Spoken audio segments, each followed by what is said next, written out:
ఇప్పుడే country delight యాప్ని download చేసుకోండి. Download the country delight app now. నమస్తే కళ్యాణ్ గారు. నమస్తే జయ గారు. కళ్యాణ్ గారు, చందన అని ఒక అమ్మాయి మనకు మెయిల్ చేశారు. వాళ్ళ హస్బెండ్కి సంబంధించిన ఇష్యూ అనమాట.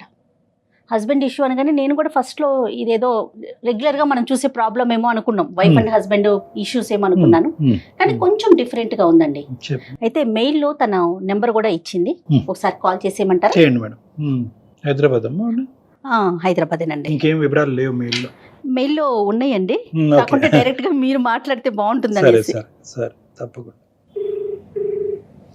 హలో చందన గారండి, నేను జయానండి, అందమైన జీవితం ప్రోగ్రామ్ నుంచి కాల్ చేస్తున్నాను. నమస్తే చందన గారు. నాతో పాటు డాక్టర్ కళ్యాణ్ చక్రవర్తి గారు కూడా ఉన్నారు. నమస్తే అమ్మా, నేను డాక్టర్ కళ్యాణ్ చక్రవర్తి. నమస్తే డాక్టర్ గారు. కొద్దిగా చందన అండి. అమ్మా చెప్పండి అమ్మా, ఎక్కడి నుంచి అమ్మా, ఎంత మీ వయసు, సమస్య ఏంటో చెప్పు. నా వయసు 29 అండి. అమ్మా మేము ఇక్కడ హైదరాబాద్ లో ఉంటామండి. నాది విచిత్రమైన సమస్య అండి. మా వారు ఈ మధ్య బాగా తాగడం మొదలు పెట్టారండి. విపరీతమైన తాగుడు. ఏ విషయం గురించి మాట్లాడదామన్నా విపరీతమైన కోపం. ఏ మాట మాట్లాడదామన్నా మాటకి ముందు మాట తర్వాత కోపమేనండి. అతను ఏం చేస్తుంటారమ్మా మీ వారు? సాఫ్ట్వేర్ ఇంజనీర్ అండి. Software engineer. మీరు వర్కింగ్ ఏనమ్మా? లేదండి, నేను హోమ్ మేకర్. ఎంతమంది పిల్లలమ్మా? ఒక పాప అండి. ఒక పాప. వయసు అమ్మా? 3 ఏళ్ళండి. మీకు మ్యారేజ్ అయ్యి? మాకు మ్యారేజ్ 6 ఏళ్ళు అయిందండి. ఓకే. ఈ కోపం అన్నది ఇప్పుడమ్మా, మ్యారేజ్ అప్పటి నుంచినా? అది మొదటి నుంచి ఉన్నదేనండి. తాగుడు అన్నదమ్మా? అది మొదటి నుంచే ఉందండి. కాకపోతే ఎప్పుడో నెలకోసారో వారానికోసారో తాగేవాళ్ళండి ఇది వరకు. కానీ ఇప్పుడు మరీ విపరీతం అయిపోయిందండి తాగుడు. కారణం వెతుక్కుంటున్నాడు తాగడానికి. కోపం వచ్చినా తాగడమే, బాధ వచ్చినా తాగడమే, ఆఖరికి సంతోషం వచ్చినా తాగడమే, అన్నిటికీ తాగుడేనండి. ఇక్కడ ఎవరెవరు ఉంటారు చందన? హైదరాబాద్ లో మీతో ఫ్యామిలీ ఎవరెవరు ఉంటారు? మేము ముగ్గురేనండి, నేను, మా వారు, మా పాప. ఓకే. అరేంజ్డ్ మ్యారేజ్ అండి? అరేంజ్డ్ కమ్ లవ్ మ్యారేజ్ అండి మాది. చెప్పమ్మా, అంటే ఈ కోపానికి కొన్ని నిదర్శనాలు చెప్పండి అమ్మా, ఎగ్జాంపుల్స్. అంటే ఏ పరిస్థితుల్లో ఎక్కడ వస్తుంది కోపం? మనం ఏదన్నా అన్నా వస్తుందా, ఏమి అనకపోయినా వస్తుందా, ఎలా వస్తుంది ఈ కోపం చెప్పండి? ఎవరితో? ఎవరైనా కోపం తెప్పించాలంటే చాలా ఈజీ. లేదు, ఆయన కోపం తెచ్చుకోవాలన్నా ఈజీ. ఆయనకి మొదటి నుంచి విపరీతమైన కోపం. ఇదేంటో పని ఇలా చేసావు అని ఏదన్నా చిన్నగా మాట్లాడినా, గట్టిగా మాట్లాడక్కర్లేదని మాట్లాడినా చాలు, నీకెందుకు, నువ్వెవరు మాట్లాడటానికి అని రైజ్ అయిపోతుంటాడండి. అతన్ని సరిచేయటం గానీ సర్ది చెప్పటం గానీ ఏదైనా చెప్తే కనుక అతను కోపం వస్తుంది. అలా కాకుండా మీరు అతను సరిచేయకుండా సర్ది చెప్పినటువంటి పరిస్థితి లేకుండా కూడా కోపం వస్తుందమ్మా సహజంగానే? ఆయన సహజంగానే బాగా కోపిస్తండి. ఓకే. మళ్ళీ ఆయనే సర్దుకుంటారా చందన, లేకుంటే మళ్ళీ అది అలా ప్రొలాంగ్ అవుతూనే ఉంటుందా కోపం? ప్రొలాంగ్ అవుతూనే ఉంటుందండి. నేను గొడవ పడకూడదు, ఫోన్లే ఇవాళ నేను సర్దుకుపోదాము అనుకున్న రోజున బయటికి వెళ్ళిపోయి తాగొచ్చేస్తారు. లేదు, నాకు ఆ రోజు మూడ్ బాగలేదు, నేను ఎదురు తిరిగి మాట్లాడదాం అనుకున్న రోజున ఇంకా ఎక్కువ గొడవ పడు. మొదట్లో పోనీ నేను తగ్గుంటే ఆయన తగ్గుతాడులే అనుకుని నేను సర్దుకుపోయిన రోజులు నన్ను ఇంకా చులకనగా చూడటం మొదలు పెట్టాడండి. ఇది వరకు మాట అనుకుని అరుచుకునేవాళ్ళం, ఇప్పుడు చెయ్యి కూడా ఎత్తుతున్నాడండి నా మీద. పాప పెద్దదవుతోంది కదండి, అది అక్కడ ఉందని కూడా చూసుకోడండి. ఈ 6 ఏళ్లలో 10 ఉద్యోగాలు మారుంటాడండి ఈ కోపంతో. 10 ఉద్యోగాలు? 10 ఉద్యోగాల? జాబ్ చేయడానికి తెలివి కూడా ఉంది, కానీ ఆ కోపంతో పోగొట్టుకుంటాడండి. అమ్మా, ఇప్పుడు కోపం అన్నది మనకు అర్థం అవుతుంది, కానీ ఉద్యోగం అనేటటువంటి పరిధిలో అక్కడ ఏంటమ్మా, అక్కడ కోపం అంటే ఎందుకు కోపం వస్తుంది అక్కడ? వాళ్ళకి తగ్గట్టు ఈయన ఉండడండి. ఓకే. మనం కంపెనీకి వెళ్ళాము, ఒక ఆఫీస్ కి వెళ్ళాము, వాళ్ళకు రూల్స్ రెగ్యులేషన్స్ ఉంటాయి, డ్రెస్ కోడ్ అనో ఇంకోటో ఉంటాయి. అవేమి ఈయనకి నష్టం. ఐడి కార్డ్ వేసుకెళ్ళాలి, వేసుకెళ్ళాలంటాడు. ఓకే, బేసిక్స్ కూడా విండు. నాకు ఇష్టం లేదు అంటాడు. ఎప్పుడన్నా ఆఫీస్ కి కూడా డ్రింక్ చేసి వెళ్లే పరిస్థితి ఉందమ్మా? ఆఫీస్ కి డ్రింక్ చేసి వెళ్ళటం గానీ, డ్రైవింగ్ చేసినప్పుడు డ్రింక్ చేయటం గానీ ఇలాంటివి ఉన్నాయా? ఉన్నాయండి. మా పాప పుట్టినప్పుడు మేము హాస్పిటల్లో ఉంటే కనీసం మమ్మల్ని చూడడానికి కూడా రాలేదు, కానీ పాప పుట్టిందని పార్టీ చేసుకున్నాడు. ఆ తాగి ఆఫీస్కి వెళ్ళాడు, అప్పుడు ఉద్యోగం పోయింది. అంటే ఆయనకి తాగటానికి రీజన్స్ అక్కర్లా, ఆయనే వెతుక్కుంటారు. వెతుక్కుంటారండి. ఈ తాగటం గురించి మీ ఒక్కరికే తెలుసమ్మా, లేదంటే వాళ్ళ కుటుంబ సభ్యులు, ఆఫీస్లో ఉండేటటువంటి వాళ్ళకి ఇది పబ్లిక్ అయిందా ఇష్యూ? అందరికీ తెలుసండి. అందరికీ తెలుసు. అంటే తాగినప్పుడు కోపం ఒకలాగా, తాగినప్పుడు ఒకలాగా ఉంటుందా, లేదంటే ఎప్పుడు కూడా కోపం అనేది సబ్జెక్ట్ డిఫరెంట్, తాగటం డిఫరెంట్ సబ్జెక్ట్సా? లేదండి, ఆయనకి కోపం వచ్చింది అంటే ఇంకా తాగడమే. కోపం వస్తే తాగుతారు. తాగడానికే కోపం తెచ్చుకునే సందర్భాలు కూడా ఉంటాయండి. తాగిన తర్వాత కోపం ఇంకా విపరీతం అవుతుందమ్మా? విపరీతం అవుతుందండి. ఇప్పుడు చేతుల వరకు వచ్చిందా వ్యవహారం? అవునండి, చెయ్యి ఎత్తడం వరకు కూడా వచ్చిందండి. అయ్యో. కొన్ని మధ్య మా పాప చిన్న ఉంటే నన్ను పాప కొట్టబోతుంటే గురించి పాపం కూడా పెట్టేసి ఆలోచించు. అడ్డొచ్చింది. కాదు. అడ్డొచ్చేసరికి దాని మీద అరిచాడండి. కాదు డాక్టర్ గారు, ఇప్పుడు ఇంట్లో అనుకోండి తనకు కోపం వచ్చినా చెల్లిద్ది, ఇంట్లో వాళ్ళు సర్దుకుంటారు, లేకుంటే ఛీ చావు అని చెప్పేసి వదిలేస్తారు. ఆఫీసుల్లో చెల్లదు కదా, అక్కడ కూడా ఇలాంటి పెత్తనం చూపించేస్తా ఉంటారా? అంటే ఇది వ్యక్తిత్వ పరం. ఇప్పుడు అమ్మాయి చెప్పేటటువంటి దాంట్లో ఏంటంటే ఇక్కడ కోపము, తాగుడు అనేటటువంటిది బయటకు కనిపించేటటువంటి రెండు సబ్జెక్ట్స్ మాత్రమే. ఇవేంటంటే ఆ లోపల ఉండేటటువంటి వ్యక్తిత్వం గురించి మనం ఇక్కడ అర్థం చేసుకోవాలి. ఏంటంటే అహంకారి స్వభావం, నాకన్నీ తెలుసు, నేను ఎప్పుడూ టాప్లో ఉండాలి, నా మాట అందరూ వినాలి, నేను చెప్పినట్టే జరగాలి, నా వైపు వేలెత్తి ఎవరు చూపెట్టకూడదు, నేను వేలెత్తి చూపెడితే అవతల వాళ్ళు తూచా తప్పకుండా వెంటనే ఫాలో అయిపోవాలి. సో ఇది వ్యక్తిత్వపరమైనటువంటి ఇది ఒక లోపం. డిజార్డర్ కదండి. ఇది ఒక డిసార్డర్. మీరు చెప్పేటటువంటి అవకాశం లేదన్నారు, వాళ్ళ తల్లిదండ్రులు చెప్పే అవకాశం ఉందా? ఆఫీస్లో కానీ, ఎవరన్నా పెద్దల ద్వారా కానీ, స్నేహితుల ద్వారా కానీ అతని ప్రవర్తనలో ఒక మార్పు తెప్పించే ప్రయత్నం ఎప్పుడన్నా జరిగిందా? ఎవరి మాట అన్నా అతను వింటాడా? కౌన్సిలింగ్ అనేటటువంటి ఆలోచన ఎప్పుడన్నా వచ్చిందా? వచ్చిందండి. కౌన్సిలింగ్ కి తీసుకెళ్దామంటే వాళ్ళేంటి నాకు చెప్పేది, నేను బానే ఇక వినని తత్వం. అంటే అహంకారం, నాకు మీరు చెప్పేది ఏంటి, నాకు అన్ని తెలుసు, ఉన్నాను. అవన్నీ ఉన్నాయా? ఉన్నాయండి. ఎవరైనా సరే ఈయనకంటే తక్కువే. వాడు నా రేంజ్ కాదు. ఎవరితో చుట్టుపక్కల నైబర్స్ తో కూడా ఎవరితోనూ మాట్లాడదు. రైట్. ఎవరితో మాట్లాడదామన్నా గొడవే. ఈ డబ్బులు ఖర్చు పెట్టడం, స్నేహితులతో బయటకు వెళ్ళటమా అనేటటువంటిది ఉందా, లేదంటే ఆ తాగేదేదో 4 గోళ్ల మధ్యనే తాగుతాడా? బయటికి వెళ్తారండి, ఫ్రెండ్స్ తోనే తాగుతాడు.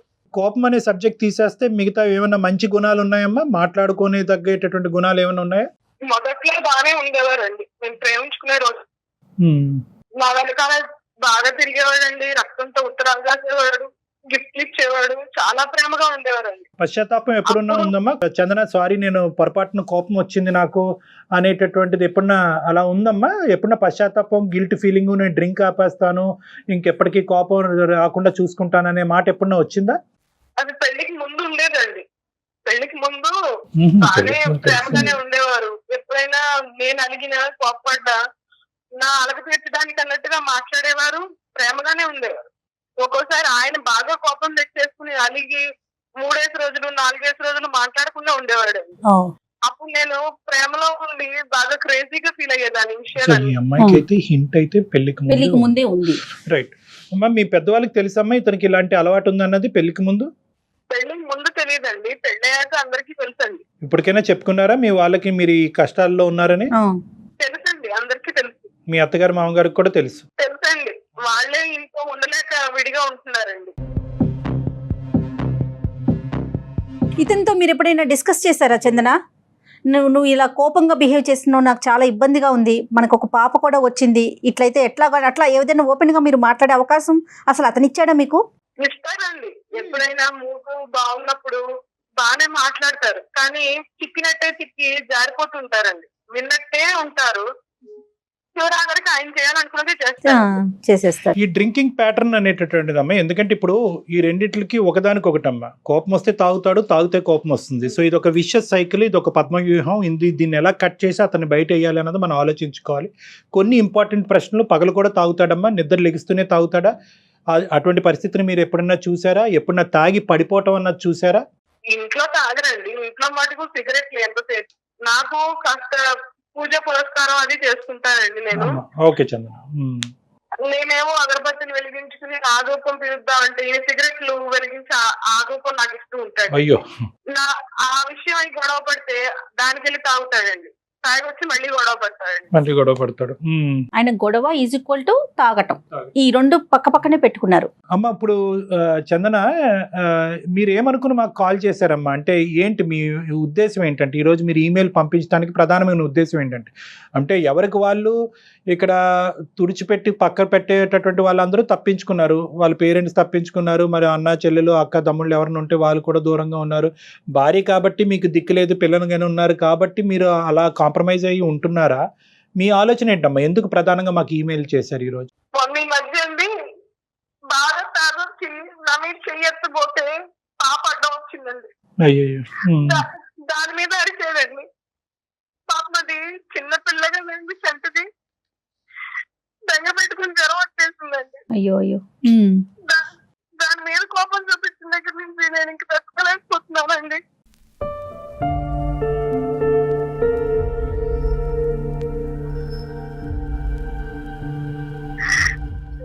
ఇన్నాళ్ళు నేనంటే పడ్డాను కదండి, పాపలు కూడా ఎక్కడ ఇబ్బంది పెట్టండి.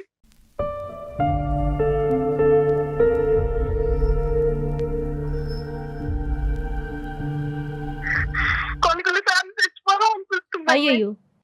అది చందన అలా కదమ్మా, ఇక్కడ ఏంటంటే మీకంటూ ఇంకొక బాధ్యత కూడా ఉంది, పాప రూపాన ఒక బాధ్యత ఉంది. అన్నిటికంటే ఇక్కడ ఒక ట్విస్ట్ కానీ లేదంటే ఒక కీలకమైన అంశం ఏదైనా ఉందంటే మీ జీవితంలో, కోపడినటువంటి వ్యక్తికి తన కోపం వల్ల తాగటం వల్ల జరిగేటటువంటి నష్టం 1% కూడా అవగాహన లేకపోవటం అన్నది ఇక్కడ ముఖ్యంగా మీరు బాధపడే అంశం.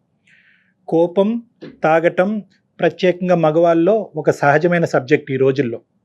అంటే మీ సమస్యని నేను చిన్నగా చూస్తున్నాననే ఉద్దేశం కాదు, కానీ చాలా సహజమైన సబ్జెక్ట్. కానీ ఇక్కడ ఎక్కడా కూడా అతను ఆలోచించట్లేదు, దీనివల్ల జరిగేటటువంటి పరిణామాల గురించి అతను ఆలోచించట్లేదు, వేరే వాళ్ళు చెప్పినా కూడా వినట్లేదు. అది ఇక్కడ దురదృష్టకరమైన పరిస్థితి. 10 ఉద్యోగాల దాకా మారారంటున్నారు, మధ్యలో గ్యాప్ వచ్చి ఉంటుంది కదా, ఫైనాన్షియల్ గా ఇబ్బందులు ఇలాంటివి ఫేస్ చేసినా కూడా ఏం పట్టించుకోరంటారా ఇలాంటి క్యారెక్టర్? ఏ చందన? ఆర్థికంగా వాళ్ళకి కొంత ఆస్తులు అవి ఉన్నాయండి, అలా అలా మెట్టుకొస్తున్నాం, కానీ ఎదుగు పొదుగు లేదండి. ఏమాత్రం అంటే అండి తింటే కరిగిపోతాయి. అరే ఆ ఉద్యోగం పోయింది కాబట్టి అది నా కారణం అనేటటువంటి అవగాహన అతనికి ఉందమ్మా, లేదంటే వాళ్ళకి నన్ను ఉంచుకోవటం చేతకాక నన్ను తీసారంటాడా? అదేనండి, ఆ ఉద్యోగం పోయిన రోజున డైరెక్ట్ గా ఇంటికి రాడండి, బయటికి వెళ్ళిపోయి తాగేసి అప్పుడు వచ్చి చెప్తాడండి, వాళ్ళని తీసేశారు, చేతగాని వెదవాళ్ళు, వాళ్ళకి పని చేయించుకోవడం చేత కాదు, వాళ్ళకే పని చేత కాదు. అదేనమ్మా చంద్ర, ఇక్కడ దురదృష్టం ఏంటంటే చచ్చిపోవాలి చనిపోవాలనే ఆలోచన దయచేసి తీసి పక్కన పెట్టేయండి. సింపుల్గా నేను ఒక మాట చెప్తాను, అంటే ఇది నా స్థానంలో కూర్చున్నటువంటి వ్యక్తికి సింపుల్ ఏమో, అనుభవించేటటువంటి మీకు చాలా కష్టం. మీ యొక్క సమస్యకి మా అందమైన జీవితం తరపున పూర్తి స్థాయి సానుభూతి అన్నది ఉంది, ఎటువంటి సహాయం అన్నా మేము చేయడానికి రెడీగానే ఉన్నాం. మీ వరకు కూడా నేను చెప్పేది ఏంటంటే, ఇక్కడ ద డెసిషన్ ఈజ్ యువర్స్. చావు తప్ప మీరు ఏ డెసిషన్ అన్నా తీసుకోండి. ఉండాలనుకుంటున్నారా, మనిషి మారటానికి అవకాశం ఉందా లేదా, మార్పు రాకపోతే కనుక ఉండండి, లేదంటే బయటపడండి.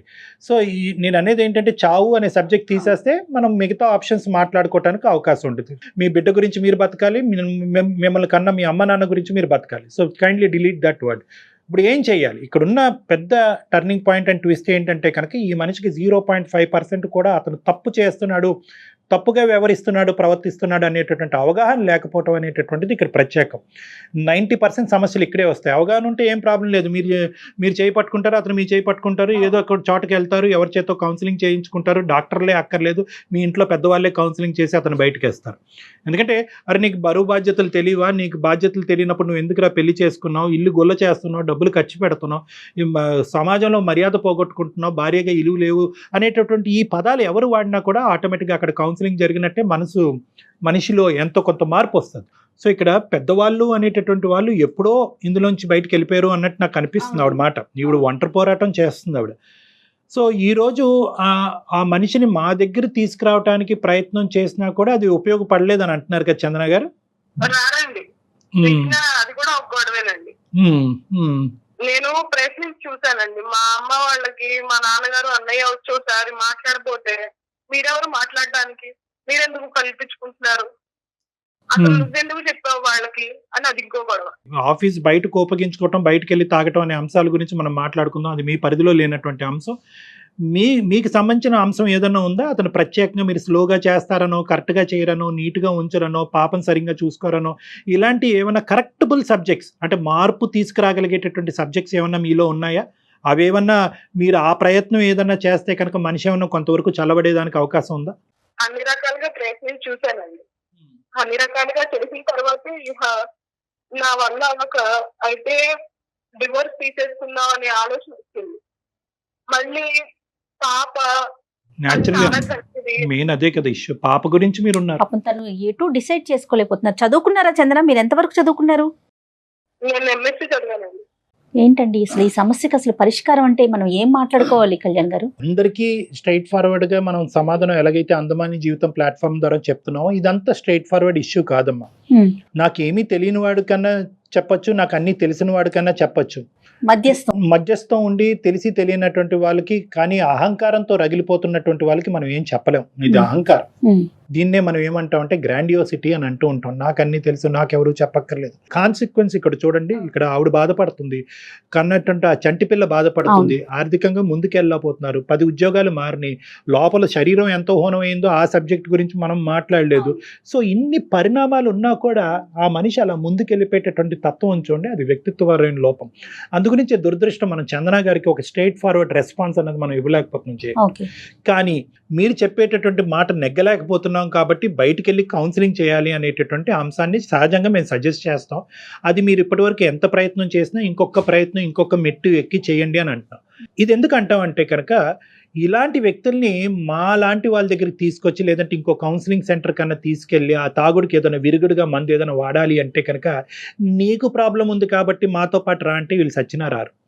ఎందుకంటే నీకు నీ వల్ల నీ యొక్క వ్యవహారం వల్లే ఇలా అయింది అనేటటువంటి బ్లేమింగ్ యాటిట్యూడ్ ప్రధానమైనటువంటి అంశం చందన గారు వీళ్ళకి నచ్చదు. అలాంటి పరిస్థితుల్లో ఏంటంటే ఎలాగైతే మీకు ఒక కడుపు నొప్పి, ఒక కాలు నొప్పి, ఒక తలనొప్పి వస్తే కనుక మీతో పాటు ఒక హాస్పిటల్కి అతను వస్తాడు అని నేను అనుకుంటున్నాను. లేదంటే పాపకి ఏదన్నా సమస్య వస్తే కనుక వస్తాడో, అలాగా మీకో ఆ బిడ్డకో ఏదో సమస్య వచ్చినట్టుగా ఒక పరిగణలోకి తీసుకొచ్చి మాలాంటి వాళ్ళు తలుపులు తడితే కనుక అప్పుడు ఆటోమేటిక్గా ఏంటమ్మా నీ సమస్య అని మేము విడమర్చడానికి ప్రయత్నం చేస్తే దానికి మూలమైనటువంటి కారణం ఇది అన్నట్టుగా మీరు చెప్తే స్లోగా ఆ కౌన్సిలింగ్ కాస్త అతని వైపు టెక్నికల్గా డైవర్ట్ చేయడానికి అవుతుంది. ఇది ఎండ్ రిజల్ట్. అంటే నేను ఏమంటున్నానంటే ఒక డాక్టర్ చేసేటటువంటి వ్యవహారం ఒక సైంటిఫిక్ వ్యవహారంకి తీసుకురాగలిగేటటువంటి ఒక ఇండైరెక్ట్ మార్గం. ఎందుకంటే డైరెక్ట్గా నువ్వు రా అంటే రాడు కాబట్టి మీరు కొంచెం ప్లాన్డ్గా కొంచెం ఆలోచించి డాక్టర్ గారి దాకా తీసుకురావాలి. కొంతవరకు అంటే ఏంటి లేదమ్మా, సమస్య నీ నెత్తి మీద వేసుకోవాలి. నిజంగా అది వాస్తవమే. ఇప్పుడు మీరు కూడా డిప్రెషన్ లో ఉన్నారు, మీకు తలనొప్పి వస్తుంది, మీకు నిద్ర పట్టట్లేదు, మీకు ఫ్యూచర్ గురించి ఒక కన్ఫ్యూజన్, ఈ వీటన్నిటికి సంబంధించి ఒక శారీరకంగా మీ మీద ఒక ప్రభావం పడుతుంది. కాబట్టి ఆ శారీరకమైనటువంటి కారణం చూపెడుతూ అతన్ని మా దగ్గర తీసుకొచ్చేటటువంటి ప్రయత్నం చేస్తే చాలా సందర్భాల్లో 90% ఆఫ్ ద కేసెస్లో మేము చేసేది ఇదే ఇటువంటి వ్యక్తులతో. ఎందుకంటే ఇటువంటి వ్యక్తులు, మీ భర్త లాంటి వ్యక్తులు పరిగెట్టుకుని వచ్చి డాక్టర్ గారు నాకు తాగుడు మానిపించండి, నా కోపాన్ని తగ్గించండి అని అనరు. వాళ్ళు ఏంటంటే బండి తోసి ఒక 20-30 సంవత్సరాల తర్వాత మా తలుపు తడతారు. ఈ లోపల మీ వయసు అయిపోతుంది, మీ భవిష్యత్తు చెడిపోతుంది. కాబట్టి ఈ ప్రయత్నం ఒకటి చేయడానికి ఆలోచన. రెండో అంశం ఏంటంటేనమ్మా నేను చెప్పేది, బహుశా ఈ కోపం అనేటటువంటిది 6 సంవత్సరాల పాటు మనం ఒక స్పెక్ట్రమ్ కింద చూసుకుంటే అన్ని సందర్భాల్లో ఇలా ఉండదు. ఈ మధ్యలో మీకు బహుశా ఒక మధుర క్షణాలు కానీ, ఒక మధుర గడియాలు కానీ, ఒక మంచి ఆహ్లాదకరమైనటువంటి వాతావరణం కానీ, ఒక ఊరు ఒక ప్రయాణం చేసినప్పుడు కానీ ఏదో ఒక పాయింట్లో ఒక మంచితనంతో ఆ వ్యక్తిని కనిపిస్తూ ఉంటారు, నవ్వుతూ కనిపిస్తూ ఉంటారు. యూజువల్గా మనం కోపం వచ్చేటటువంటి వ్యక్తిని ఏంటంటే ఆ కోపం ఉండేటటువంటి సందర్భంలోనే మనం డీల్ చేయడానికి ట్రై చేస్తాం. వాళ్ళ కోపం 2 రెట్లు ఎక్కువ అవుతుంది, లేదంటే తాగొచ్చి ఆ కోపాన్ని 2 రెట్లు పెంచుకుంటారు. ఈ ప్యాచ్ వర్క్ ఉంది చూడండి, ఈ మధ్యలో ఉండేటటువంటి సందర్భాల్లో ఆ సందర్భాల్లో ఏమన్నా ఆ మనిషితో మాట్లాడి అడ్రస్ చేయడానికి ఏమైనా ప్రయత్నం చేయండి. ఆ టైంలో జరిగినటువంటి నష్టాల గురించి మాట్లాడండి, పిల్ల మీద ఎటువంటి ప్రభావం పడుతుంది అనేటటువంటిది మాట్లాడండి. నీ తప్పు అన్నట్టుగా మాట్లాడకుండా అతను కోపాన్ని తగ్గించేటట్టు. ఎప్పుడు ఎలా ఉంటుందండి, ఏమండి మీ కోపం వల్లే పిల్ల ఇలా అయిపోయిందండి, మీ కోపం వల్లే ఆ ఆస్తులు ఇలా పోయినాయండి, మీ కోపం వల్ల ఈ ఉద్యోగం పోయింది, ఈ మీ కోపం వల్ల నువ్వు పోగొట్టుకున్నావు అనేటటువంటి మాట తీరు మీరు ఎప్పుడైతే అవలంబిస్తారో వాళ్ళని మిమ్మల్ని పొమ్మంటారు. ఇంకా వినరు. కోపం పెరుగుతుంది ఇంకా కోపం అతనికి. పెరుగుతుంది. సో ఇక్కడ ఏంటంటే బ్లేమ్ గేమ్ కింద కాకుండాని ఇంకో పద్ధతిలో ఏదన్నా ఒక మంచి క్షణంలో, ఒక మధురమైనటువంటి క్షణంలో అతను ఒక మంచి మూడ్లో ఉన్నప్పుడు చెప్పేటటువంటి దానికి ప్రయత్నం చేయండి. అది ఎలా చెప్పాలి డాక్టర్ గారు అని మీరు నన్ను అడగచ్చు. చాలామంది ఆడవాళ్ళు అడుగుతూ ఉంటారు, ఎలా చెప్పాలి, అలాగా అతన్ని కించపరచకుండా, అతన్ని బ్లేమ్ చేయకుండా ఎలా చెప్పాలి అంటే కనుక అంటే ఎప్పుడు కూడా గెయిన్ ఫాలోడ్ బై లాస్ అంటూ ఉంటాం. ఇలాంటి వ్యక్తులతో మాట్లాడేటప్పుడు వాళ్ళు ఏం గెయిన్ చేశారు అనేది మనం మాట్లాడుతూ ఉండాలి. ఏమండి, మీరు సిన్సియర్గా ఉంటారు, ఆనెస్ట్గా ఉంటారు, ఒక అబద్ధం ఆడరు మీకు. సో అతనిలో ఉండే కొన్ని గుడ్ క్వాలిటీస్ మాట్లాడుతూ ఈ ఒక్క క్వాలిటీ కూడా మార్చుకుంటే కనుక మన కుటుంబం ఎంత బాగుంటుందండి, ఎంత హ్యాపీగా ఉంటుంది. ఎప్పుడు కూడా బ్లేమ్ గేమ్ అనేటువంటిది నచ్చదు. నష్టాల నుంచి మొదలుపెట్టి ఇవన్నీ మార్చుకుంటే మా జీవితం నష్టం పోయాము, మీరు ఇలా చేసేసారు, అలా చేసేసారంటే కనుక వీళ్ళు వినేటటువంటి ఓపిక ఆలోచన ఉండదు. సో ఎప్పుడు కూడా ఒక గెయిన్ గురించి మాట్లాడండి, ఒక పాజిటివ్ ఆస్పెక్ట్ గురించి మాట్లాడండి. ఇందాక కూడా నేను అడిగాను, ఏమన్నా ఉన్నాయమ్మా ఇంకా ఏమైనా మంచి లక్షణాలు అంటే కనుక మీరు కూడా ఆలోచించలేకపోతున్నారు. ఆ మనిషిలో ఏదో ఒక మంచి లక్షణం కనిపించవచ్చు, దానివైపు ఆలోచించడానికి ప్రయత్నం చేసి అది అతను ముందుంచి నిదానంగా చెప్పేటటువంటి ప్రయత్నం చేయండి. మూడో అంశం, దయచేసి ఏంటంటే ఇలాంటి వ్యక్తులకి పంచాయతీలు నచ్చవు. నన్ను చిన్నగా చూస్తుంది అనేటటువంటి ఆస్పెక్ట్ ఈ వ్యక్తులకి నచ్చదు. సో ఏంటంటే సహజంగా అది కామన్, అన్ని ఇళ్లలో ఏమవుతుందంటే తాగి అరిచి కొట్టి తిట్టేటటువంటి మగాడికి కానీ బుద్ధి చెప్పాలి అంటే కనుక వాళ్ళని పిలవండి, వీళ్ళని పిలవండి అని పంచాయతీలు పెడతా ఉంటారు. ఎప్పుడైతే పంచాయతీలు పెడతారో ఆ మనిషి యొక్క ఈగో కాస్త బ్రేక్ డౌన్ అయిపోతుంది, వ్యక్తిత్వం విరిగిపోతుంది, నా పరువు పోయిందని అంటాడు. ఇదిగో ఇప్పుడు వరకు ఇంతే చూపెట్టాను కదా, ఇక ముందు నుంచి నీకు ఇంత చూపెడతానని చెప్పి ఇంకా రచ్చ అనేటటువంటిది ఇంట్లో పెరుగుతుంది. సో అది చేసేటటువంటి ప్రయత్నం చేయకండి. అంటే మీ ఇష్యూలో it is between the 4 walls. So ఈ విధంగా ఏమన్నా ఒక అవకాశం ఉందేమో ట్రై చేయండి చందన గారు. దానికి మించి ఏమన్నా మీకు సమస్యకి పరిష్కారం దొరకకపోతే ఖచ్చితంగా మమ్మల్ని కాంటాక్ట్ అవ్వండి. అప్పుడు ఆ సమయం సందర్భాన్ని బట్టి ఒక సూచన ఇవ్వటం జరుగుతుంది. ఒకసారి డాక్టర్ గారి దగ్గరికి ఇప్పుడు ముందుగా చెప్పినట్టుగా ఏదన్నా ముందుగా ఎవరికైనా హెల్త్ బాగోలేదనో ప్లాన్డ్గా తీసుకొచ్చే ప్రయత్నం అయితే ఒకటి ఫస్ట్ చేయటం బాగుంటుందేమో చందన. అంటే ఇది అంత స్ట్రైట్ ఫార్వర్డ్ కాదమ్మా, నేను చెప్పాను అనుకున్నంత ఈజీ కాదు, బట్ మీరు కొంచెం కష్టపడాలి. నేను ఫ్లూయెంట్ గా అన్ని చెప్పాను కానమ్మా, 1 by 1. ఇవేంటంటే at the end of the day ఏది అందులో ఫిట్ అవుతుంది, మీ ఇంటి పరిస్థితులు బట్టి నేను చెప్పినటువంటి ఏ సూచన సలహా ఫిట్ అవుతుంది అన్నది మీరు ఆలోచించుకోండి. లేదండి అన్ని సలహా సూచనలు అన్నీ నేను పాటించాను, నేను విసిగి వేసారిపోయాను, చావు తప్ప నాకు ఇంకో గత్యంతరం కనిపించట్లేదంటే దయచేసి you walk out of that marriage. ఎవరు మిమ్మల్ని రోడ్ బ్లాక్ చేసి పెళ్లి చేసుకున్నారు కాబట్టి పుట్టినా చచ్చినా అక్కడే చావమని ఎవరు అనట్లేదు. ఒక మనిషి మారటానికి ప్రయత్నం చేశారు, ఓపికగా 6 సంవత్సరాల పాటు ఉన్నారు. ఇప్పుడు బిడ్డ మీద కూడా ప్రభావం పడుతుంది, మాట కాస్త చేతుల వరకు వచ్చింది, ఇంకా చాలు. ప్రయత్నాలు చేయండి, వీలు కాకపోతే బయటపడండి. ప్రయత్నం అయితే చేయండి, ఇంకొకసారి ఆలోచించండి చందన. బయట కారణాలు చూపెట్టేటటువంటి వ్యక్తిత్వాలు ఉంటాయన్నమాట. ఏదో ఒక కారణం కనిపిస్తూ ఉంటుంది. ఇందాక ఏంటంటే 2 రకాలు ఉంటాయి తాగేటటువంటి వాళ్ళకి. ఒకటి ఏంటంటే సహజంగా కారణం ఉండి తాగేటటువంటి ఒక బ్యాచ్ అయితే కనుక తాగుడికి బానిస అయ్యి ఏదో కారణం చూపెట్టకపోతే సమాజం మనం తాగటాన్ని సమర్థించుకోలేమని చెప్పి ఈ కారణం ఆ కారణం అని చూపెట్టేటటువంటి వాళ్ళకి వాళ్ళ జీవితంలో కనిపించే పాజిటివ్ పాయింట్స్ వైపు వాళ్ళు చూపెట్టరు.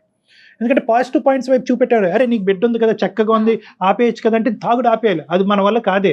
సో కాబట్టి ఏంటంటే ఎప్పుడు కూడా వాళ్ళు నెగిటివ్ పాయింట్స్ వైపే చూపెడుతూ వాళ్ళు వీళ్ళు అని చెప్పి అందరి వైపు వేలెత్తి చూపెట్టు తాగుతూ ఉంటారు. వాళ్ళ జీవితంలో పిల్లలు ఇవి అనేటటువంటి ఎక్కువ ప్రభావం చూపెట్టుదాం. చందన విన్నారు కదా చందన? విన్నానండి. ఎస్, డాక్టర్ గారు చెప్పినట్లుగా కొంచెం ఇవన్నీ మనం చెప్పటం చాలా సింపుల్గా అనిపించవచ్చు, మీరు పాటించడం కష్టమే, బట్ మీ కాపురాన్ని నిలబెట్టుకోవాలంటే తప్పదండి. కొంచెం ఓపికగా 1 by 1 step by step try చేస్తూ చూడండి. మీకు ఇంకా పర్సనల్గా మాట్లాడాలని ఉంటే నేను నెంబర్ కూడా మీకు ఫార్వర్డ్ చేస్తాను. మీ నెంబర్ నా దగ్గర ఉంది కదా, ఒకసారి డాక్టర్ గారిని కూడా మీరు కన్సల్ట్ చేయొచ్చు. రైట్, కానీ ధైర్యంగా ఉండండి చందన, ధైర్యాన్ని మాత్రం కోల్పోవద్దు. మీ ఫ్యామిలీ సపోర్ట్ కూడా తీసుకుని వాళ్ళతో మాట్లాడుతూ వాళ్ళకి దగ్గరగా ఉండటానికి కూడా ప్రయత్నం చేయండి అమ్మా. ఎందుకంటే ఇలా అయితే నిరాశ పడిపోయి నీరసించిపోతారు. సో ఫ్యామిలీతో కాంటాక్ట్ మెయింటైన్ చేయటము, మీకంటూ ఒక నావిగేషన్ పెట్టుకోవటం, ఒక జాబ్ చేయటము, పాపతో పాటు టైం స్పెండ్ చేయటము, ఏదన్నా మీరు మాస్టర్స్ చేశానని అంటున్నారు, మీరు ఎడ్యుకేటెడ్ పర్సనే, మీకంటూ ఒక ఉద్యోగం చూసుకోవటం. సో మీ లైఫ్ అంటూ కూడా ఒక ప్రయాణం మొదలు పెట్టాలేమో అనేటటువంటిది కూడా గుర్తుపెట్టుకోండి. మీకు ఒక సోషల్ లైఫ్ ఉండాలి, ఒక సామాజిక పరమైనటువంటిది, ఒక కెరియర్ అనేటటువంటిది ఉండాలి. ఇవన్నీ కూడా బిల్డప్ చేసుకుని మీ కాలం మీద మీరు నిలబడే ప్రయత్నం కూడా చేయండి. టోటల్ గా ఆయనే కనిపిస్తున్నారు, సో కొంచెం దాని నుంచి మీరు బయటకు వచ్చే ప్రయత్నం చేస్తే కొంచెం ఏదైనా బెటర్ ఉంటుందేమో. ఓకే చందన? ఓకేనమ్మా, right Chandana, all the best అండి. థ్యాంక్ యూ, నమస్తే.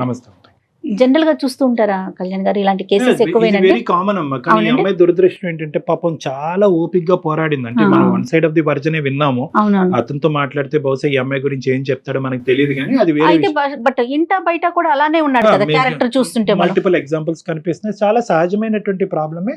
ఇందాక నేను ఒక పాయింట్ చెప్పాను చూడండి, నాకు సమస్య ఉన్న అది అని అనిపించే వాడి దగ్గర ఇది అసలు సమస్యే కాదమ్మా.